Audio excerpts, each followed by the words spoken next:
this point, you know what has happened. A tyrant has invaded a peaceful, democratic nation against all logic and morality. An invasion of a sovereign European nation of this magnitude has not been seen since 1939. The invasion of Poland and World War II at large was dominated by the tank, a technology that shaped the battlefield of World War II, a technology born out of the trenches of World War I, a war defined by artillery and machine guns. The tank served as a weaponized shell to burst through defensive positions. Poland's resistance to this new battlefield-defining weapon relied on light infantry-carried anti-tank rifles, towed anti-tank guns, and mechanized anti-tank vehicles. Those anti-tank rifles were attempting to solve one crucial problem: a weapon that could be mass-manufactured and put into the hands of individual soldiers. A lightweight piece of equipment that could be quickly moved around the battlefield. The tanks the Polish most commonly faced were the German Panzer I and II and the Soviet T-26, both of which had maximum armour thicknesses between 13 and 20 millimeters. The Polish, in anticipation of this new threat, had developed the Model 35 anti-tank rifle, a lightweight, high-powered rifle capable of penetrating 20 millimeters of armour from 300 meters away. However, a projectile that exhausted its kinetic energy in penetrating the armour, with little left over on the other side, was of little use. Lucky shots to critical engine components located on the rear of the tank may cripple it, but if the Germans or Soviets discovered this rifle had been manufactured in such large numbers, countering it was as simple as adding slightly more armour to critical areas. Poland fell in a single month.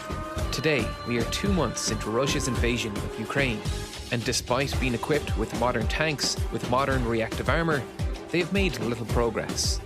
The nature of war has changed radically since the days of the Blitzkrieg across Europe, where once tanks rampaged unimpeded through forest, field and town.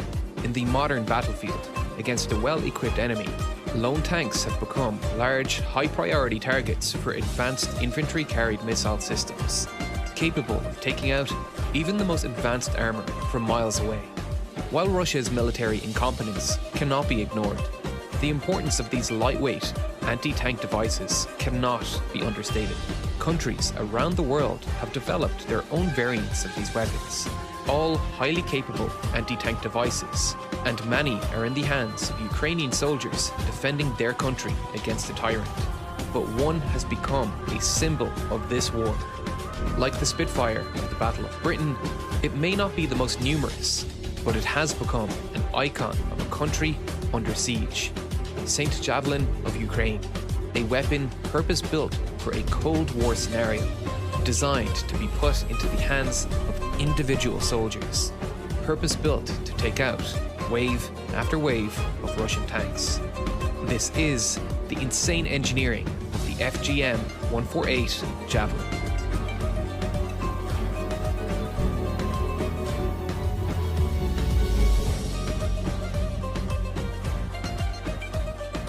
The Javelin began its development in the latter years of the Cold War, designed to fulfill exactly the role the Polish anti-tank rifles sought to fill, a lightweight and mobile anti-tank weapon that would allow individual soldiers to quickly target tanks and escape to cover before being seen. In total, the Javelin system weighs just 22 kilograms, light enough for a single soldier to move around the battlefield, enabling guerrilla warfare tactics to be used against an invading army. The Javelin is so much more than a simple rocket-propelled explosive, like the RPG. The Javelin is a fire-and-forget weapon, capable of guiding itself to the most vulnerable region of a tank from miles away, and bypassing even the most advanced reactive armour, allowing soldiers to target, fire, and escape to safety. In order to do this, the Javelin employs ingenious bits of technology. To begin, the soldiers need a method of spotting and locking onto a target. This starts with the night vision sight lens, located here. Despite being called the night vision lens, this device provides soldiers with a 4 times and 9 times magnification infrared sight that works in both day and night, allowing soldiers to spot enemy tanks from a distance, even in low visibility situations. This lens is part of the Command Launch Unit, or CLU, which attaches to the expendable rocket tubes that contain the round. The fact the tube is detachable makes the CLU by itself an incredibly useful piece of equipment. Soldiers frequently carried these units on patrols in Afghanistan and Iraq when the threat from enemy armour was low, simply because they provided excellent infrared sighting capability.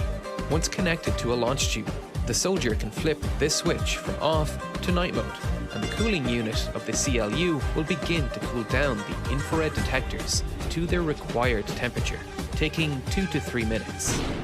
The day mode switch provides sighting capability but cannot activate the seeker. Once the night vision sight is adequately cooled, the soldier has full missile capability. From here, they have several selections to make using the left-hand grip. A range of sight options can be selected using the sight selection switch located here, switching between the wider 4x sight or the more narrow 9x sight, and between night and day imaging settings. There is also a filter switch which applies a filter to the night vision sight to make enemy detection of the infrared sight more difficult, while the focus setting simply adjusts the focus of the sight.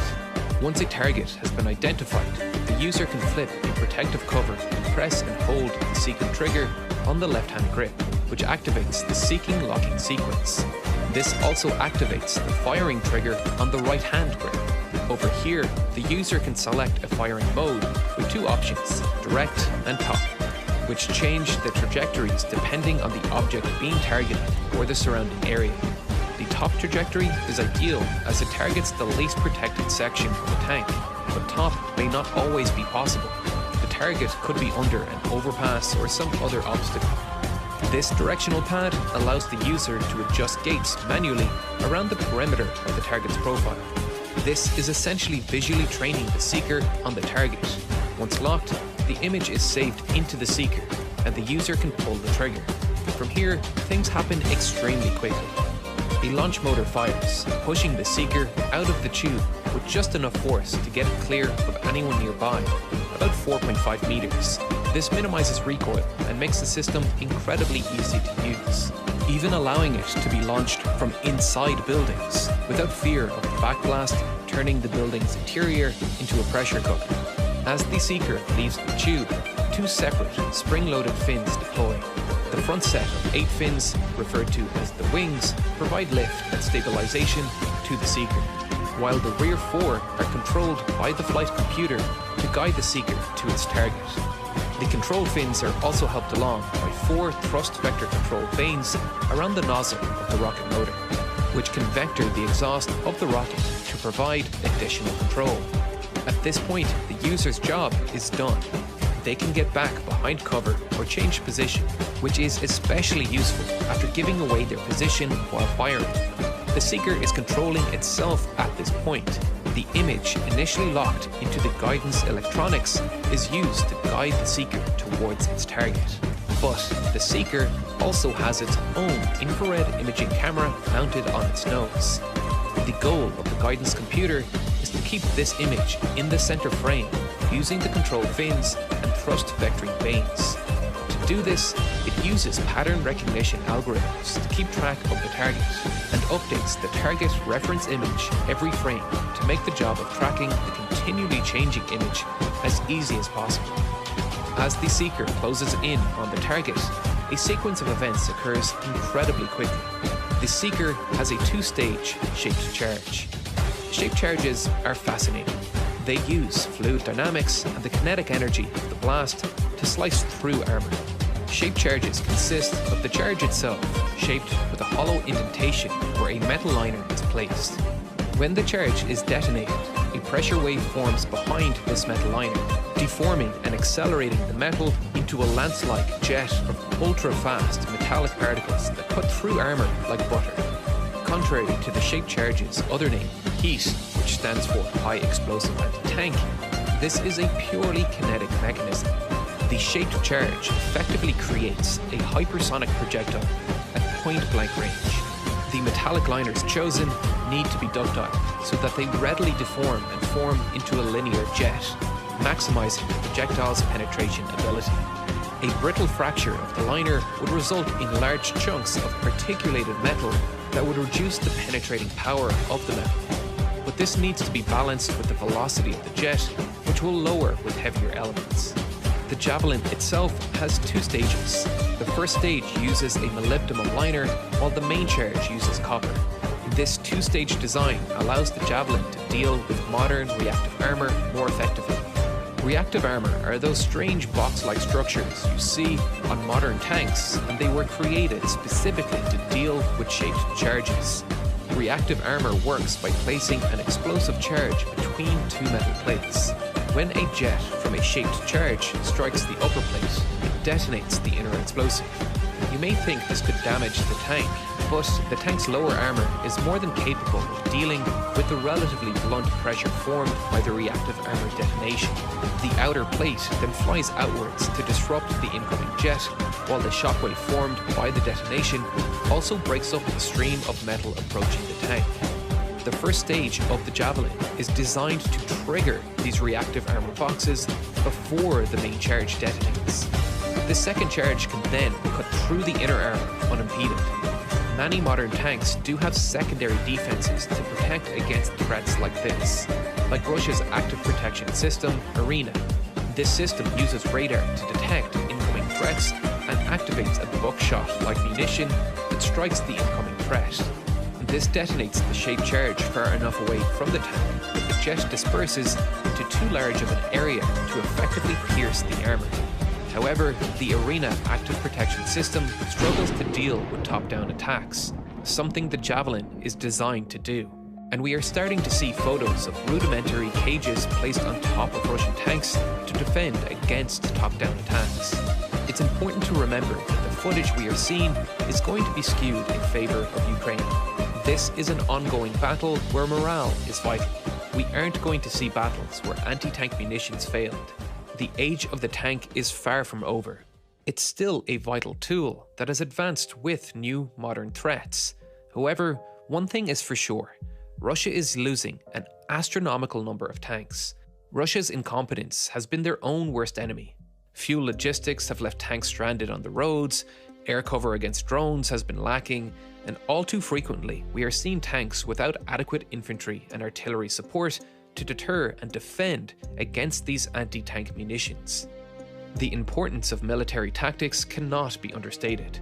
Competent leadership and logistical support makes all the difference. In our ongoing series on Nebula, we explore the exemplary tactics of the RAF during the Battle of Britain. In this month's episode, we explore the Dowding system, using our 3D recreation of a Battle of Britain command room to show you exactly how data was disseminated and acted on quickly to allow British pilots to intercept German planes within minutes of being notified of their approach. This isn't like the same old boring history documentaries being remade over and over again these days, repeating themselves constantly for their 30-minute runtimes so they can fit enough ads in. This episode goes over a mock raid from German planes, showing how information was quickly filtered, ratified, and displayed on a massive map of Britain, to allow British pilots to quickly receive orders in an age before digital data processing existed. This is the nitty-gritty detail that you have come to enjoy from real engineering, just applied to a different genre. We have made Nebula the home of our World War II series, as historically, our videos on these subjects are often demonetized and suppressed on YouTube, something we've tried to tiptoe around in this video by avoiding certain words. By signing up, you'll get access to our 9-part series on the logistics of D-Day, this ongoing Battle of Britain series, as well as Real Life Lore's monthly Modern Conflicts series, where he explores modern conflicts like his last 2 episodes on the Russian invasions of Chechnya and Georgia. On top of all that, you get access to CuriosityStream's massive library of award-winning documentaries. You can get all of that for the low price of $14.79 a year. And we will be donating $5 for every person that signs up to Nebula in the next month to aid Ukrainian refugees fleeing the conflict.